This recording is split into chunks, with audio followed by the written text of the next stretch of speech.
Hello বন্ধুরা, বাংলা নিউজে আপনাকে স্বাগত। শুরুতে সংবাদের শিরোনাম, পরে বিস্তারিত জানিয়ে দেব আমাদের হাতে থাকা সর্বশেষ গুরুত্বপূর্ণ আপডেট বাংলা সংবাদ।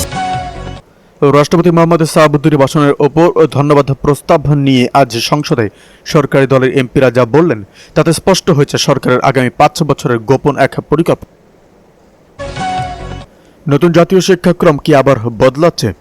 শিক্ষার্থীদের মূল্যায়ন পদ্ধতিতে অভিভাবকদের আপত্তির মুখে আজ বিশেষজ্ঞ কমিটির জরুরি বৈঠক ডেকেছে সরকার। কি পরিবর্তন আসার সম্ভাবনা রয়েছে? ইন্টারনেটের দাম কমাতে আইএসপিগুলোর সাথে বিটিআরসি বৈঠক। গ্রাহক পর্যায়ে ইন্টারনেটের খরচ কমিয়ে আনতে আজ এক বিশেষ প্রস্তাবনা দিয়েছে কমিশন। কিন্তু ইন্টারনেট ব্যবসায়ীরা এর বিনিময়ে কি দাবি তুললেন? সরকারি প্রাথমিক বিশ্ববিদ্যালয়ে শিক্ষক নিয়োগে বড় দুর্নীতির অভিযোগ। আজ প্রকাশিত নিয়োগ পরীক্ষার ফলাফলে বড় ধরনের অসঙ্গতির দাবি তুলেছেন পরীক্ষার্থীরা। শিক্ষা মন্ত্রণালয় কি এই পরীক্ষা বাতিলের পথে হাঁটবে? দেশের বাজারে আবারও বাড়ছে সোনার দাম। ভরি প্রতি সোনার দাম বাড়িয়ে নতুন রেকর্ড করা হয়েছে আজ। রাজনৈতিক অস্থিরতা নাকি আন্তর্জাতিক বাজার, ঠিক কোন কারণে এই মূল্য বৃদ্ধি তা বিস্তারিত আসছে। বাংলাদেশের সমুদ্র সীমায় বিদেশি জাহাজের রহস্যজনক অবস্থিতি। গভীর সমুদ্রে আজ একটি বিশেষ দেশের জাহাজকে অবস্থান করতে দেখা গেছে জানিয়ে কোস্টগার্ড ও নৌবাহিনী সতর্ক অবস্থানে রয়েছে, কিন্তু এর উদ্দেশ্য নিয়ে তৈরি হয়েছে ধোঁয়াশা। সরকারি হাসপাতাল ডাক্তারদের কর্মস্থলে উপস্থিতি নিয়ে নতুন অ্যাপ। রোগীদের ভোগান্তি কমাতে ডাক্তারদের ডিজিটাল হাজিরা নিশ্চিত করতে আজ নতুন অ্যাপের উদ্বোধন হয়েছে। তবে এটি কি ফাঁকি দেওয়া বন্ধ হতে পারবে? এদিকে সরকারি চূড়ান্ত সিদ্ধান্ত না আসা পর্যন্ত গণপরিবহনে অতিরিক্ত ভাড়া নেওয়া নিষেধ। জ্বালানি তেলের দাম বৃদ্ধির প্রেক্ষিতে গণপরিবহনের নতুন ভাড়া নির্ধারণের প্রক্রিয়া চললেও সরকারের পক্ষ থেকে এখনও কোনো আনুষ্ঠানিক প্রজ্ঞাপন জারি করা হয়নি। এ পরিস্থিতিতে চূড়ান্ত সিদ্ধান্ত না আসা পর্যন্ত সারা দেশে বর্তমানে নির্ধারিত ভাড়ার চেয়ে অতিরিক্ত অর্থ আদায় না করতে পরিবহন মালিকদের কঠোর নির্দেশনা দেওয়া হয়েছে। মঙ্গলবার রাতে বাংলাদেশ সড়ক পরিবহন মালিক সমিতির পক্ষ থেকে এ জরুরি বিজ্ঞপ্তির মাধ্যমে এই নির্দেশনা কার্যকর করার কথা জানানো হয়। সংগঠনটির মহাসচিব মোহাম্মদ সাইফুল আলম স্বাক্ষরিত ওই বিজ্ঞপ্তিতে জানানো হয়েছে, বর্তমানে বাজারে ডিজেলের মূল্য লিটার প্রতি 15 টাকা বৃদ্ধি পেয়েছে। একই সঙ্গে ডলারের দাম বাড়ায় যানবাহনের বিভিন্ন যন্ত্রাংশ এবং রক্ষণাবেক্ষণ সহ আনুষ্ঠানিক ব্যয় বহুগুণ বেড়ে গেছে। পরিবহন খাতের এই সংকটময় পরিস্থিতি বিবেচনা করে দ্রুততম সময়ের মধ্যে ভাড়া সমাধানের জন্য সরকারের সংশ্লিষ্ট দপ্তরের প্রতি বিশেষ আহ্বান জানিয়েছে মালিক সমিতি। সড়ক পরিবহন ও মহাসড়ক বিভাগের সূত্রে জানা গেছে, ভাড়া পুনর্নির্ধারণ কমিটির দেওয়া সুপারিশগুলো পর্যালোচনার জন্য আগামীকাল বুধবার সন্ধ্যায় একটি উচ্চ পর্যায়ের সভা অনুষ্ঠিত হতে যাচ্ছে। ওই সভার আলোচনার ওপর ভিত্তি করে ভাড়া বৃদ্ধির চূড়ান্ত সিদ্ধান্ত নেওয়া হবে এবং এরপরে প্রজ্ঞাপন জারি করার।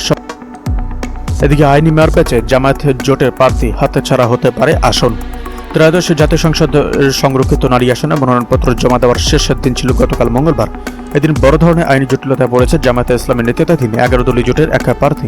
বিভিন্ন সূত্র থেকে জানা যায়, সরকারি চাকরি থেকে পদত্যাগের 3 বছর পূর্ণ না হতেই মনোনয়নপত্র জমা দেওয়ায় এনসিপি নেত্রী মনিরা শারমিনের প্রার্থিতা বাতিলের আশঙ্কা দেখা দিয়েছে। আর এমনটি হলে জোটের জন্য নির্ধারিত 13টি আসনের একটি হাতছাড়া হয়ে যেতে পারে।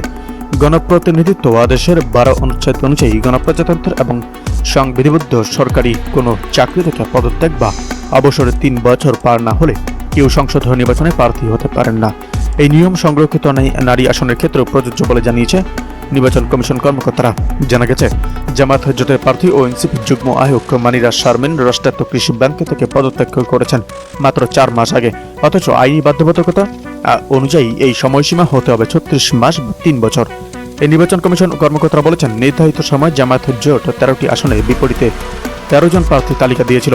যদি একজনের প্রার্থীতা বাতিল হয় তবে ওই আসনটি সবার জন্য উন্মুক্ত হয়ে যাবে, আর এতে লাভবান হবে ক্ষমতাসীন দল বিএনপি, যেহেতু বর্তমানে সংসদে বিএনপি জোটের সংখ্যা এবং আসন সংখ্যা বেশি। এদিকে তথ্য গোপন করে দায়িত্ব পালন, কেন্দ্র সচিবের পদ থেকে প্রধান শিক্ষককে অব্যাহতি। চাঁদপুরে চলমান এসএসসি পরীক্ষায় গোপন তথ্য কেন্দ্র করে সচিবের দায়িত্ব পালন করার অভিযোগে এক প্রধান শিক্ষককে অব্যাহতি দেওয়া হয়েছে। মঙ্গলবার চাঁদপুর সদর উপজেলা নির্বাহী কর্মকর্তা এস জামিউল হিকমা এই সিদ্ধান্ত গ্রহণ করেন। অব্যাহতিপ্রাপ্ত ওই শিক্ষক হলেন চাঁদপুর সদর উপজেলার ফারাক্কাবাদ উচ্চ বিদ্যালয়ের প্রধান শিক্ষক ও কেন্দ্র সচিব মোহাম্মদ ইলিয়াস মিয়া। জানা গেছে, গত সোমবার ফারাক্কাবাদ ডিগ্রি কলেজের প্রভাষক মোহাম্মদ জাহাঙ্গীর হোসেন চাঁদপুর জেলা প্রশাসকের কাছে একটি লিখিত অভিযোগ করেন। অভিযোগে বলা হয়, কুমিল্লা শিক্ষা বোর্ডের নিয়ম অনুযায়ী কোন শিক্ষক বা কর্মকর্তার সন্তান এসএসসি পরীক্ষার্থী হলে তিনি কেন্দ্র সচিব বা পরীক্ষা পরিচালনার দায়িত্ব নিতে পারেন না। অভিযোগ অনুযায়ী কেন্দ্র সচিব মোহাম্মদ ইলিয়াস মিয়ামরেশ রাইস আরিন চলতি বছরের এসএসসি পরীক্ষার্থী হওয়া সত্ত্বেও 3টি বিষয় গোপন রেখে দায়িত্ব পালন করেছিলেন, যা বোর্ডের নিয়মের লঙ্ঘন। লিখিত অভিযোগ পাওয়ার পর প্রাথমিক সত্যতা যাচাই করে দ্রুত ব্যবস্থা নেয় প্রশাসন। চাঁদপুর সদর উপজেলা মাধ্যমিক শিক্ষা কর্মকর্তা অতিরিক্ত দায়িত্ব মোহাম্মদ জাকির হোসেন জানান, বিষয়টি উপজেলা নির্বাহী কর্মকর্তাকে জানানোর পর তাকে দায়িত্ব থেকে অব্যাহতির সিদ্ধান্ত নেওয়া হয় এবং এ সংক্রান্ত চিঠি জারি করা হয়েছে। এদিকে এস আলম গ্রুপকে নিয়ে হাসনাতের প্রশ্নে অর্থমন্ত্রী বলেন, সমঝোতার সুযোগ নেই। সরকারের সঙ্গে এস আলম গ্রুপের সমঝোতার সম্ভাবনা নাকচ করেছেন অর্থমন্ত্রী আমির খসরু মোহাম্মদ চৌধুরী। সংসদে এক প্রশ্নের উত্তরে অর্থমন্ত্রী আমির খসরু মোহাম্মদ চৌধুরী বলেন, বিএনপির রাজনীতিতে অর্থনৈতিক কার্যক্রমে কারোর সঙ্গে কোনো সমঝোতা করার কোনো সুযোগ নেই। তাকে প্রশ্নটি করেছিলেন জাতীয় নাগরিক পার্টির অর্থাৎ এনসিপির মুখ্য সংগঠক হাসনাত আব্দুল্লাহ। আওয়ামী লীগ আমলে ব্যাংক কেলেঙ্কারিতে আলোচিত এস আলম গ্রুপের নাম আবার আলোচনায় আসে গতকাল সোমবার ইসলামী ব্যাংকের প্রধান কার্যালয়ের সামনে পাল্টাপাল্টি সমাবেশে। এস আলম গ্রুপ এক সময় এই ব্যাংকের নিয়ন্ত্রণে ছিল। আজ মঙ্গলবার সংসদে হাসনাত আব্দুল্লাহ অর্থমন্ত্রীকে প্রশ্ন করতে গিয়ে বলেন, ইসলামী ব্যাংক 92,115 কোটি টাকার ঋণের ধারক। এর মধ্যে এস আলম গ্রুপ একাই 80,000 কোটি টাকার ঋণ খেলাপি। হাসনাত আব্দুল্লাহ জানতে চান, এস আলম গ্রুপের ঋণ পুনরুদ্ধারের ক্ষেত্রে এই অর্থবছরে সরকারের বিশেষ কোনো পরিকল্পনা আছে কিনা। এস আলম গ্রুপকে তাদের এই ঋণ পরিশোধ না করে কিভাবে আবার নতুন করে পুনর্বহাল করার চেষ্টা করা হচ্ছে, এটা নিয়ে সরকারের সঙ্গে এস আলম গ্রুপের কোনো সমঝোতা হয়েছে কিনা এরকম প্রশ্ন করেছেন। জবাবে অর্থমন্ত্রী আমির খসরু মোহাম্মদ বলেন, বিএনপির রাজনীতিতে অর্থনৈতিক কার্যক্রমের মধ্যে কারোর সঙ্গে সমঝোতা করার কোনো সুযোগ নেই। বিএনপি যতবারই সরকারে এসেছে ফাইন্যান্সিয়াল ডিসিপ্লিন নিয়ে কোনো প্রশ্ন আসেনি। Macro strategy, macro economic stability, share বাজার লুটপাট নিয়ে কোনো প্রশ্ন ওঠেনি। এদিকে ঢাকা টাঙ্গাইল মহাসড়কে মালবাহী ট্রাক উল্টে 4.5 কিলোমিটার যানজট। ঢাকা টাঙ্গাইল মহাসড়কে একটি মালবাহী ট্রাক উল্টে গিয়ে দীর্ঘ যানজটের সৃষ্টি হয়েছে। এতে ভোগান্তিতে পড়েছেন স্কুল কলেজের শিক্ষার্থী, কর্মজীবী মানুষ এবং দূরপাল্লা যাত্রীরা। ইতিমধ্যে প্রায় 4.5 কিলোমিটার এলাকায় যানজট ছড়িয়ে পড়েছে। বুধবার ভোর 5টার দিকে গাজীপুরের কিলিয়াকোরের পল্লী বিদ্যুৎ এলাকায় শাহ সিমেন্ট কোম্পানি সিমেন্ট বোঝাই একটি ট্রাক নিয়ন্ত্রণ হারিয়ে সড়কের ওপর উল্টে যায়। এতে গুরুত্বপূর্ণ এই মহাসড়কের যান চলাচল বন্ধ হয়ে পড়ে। খবর পেয়ে পুলিশ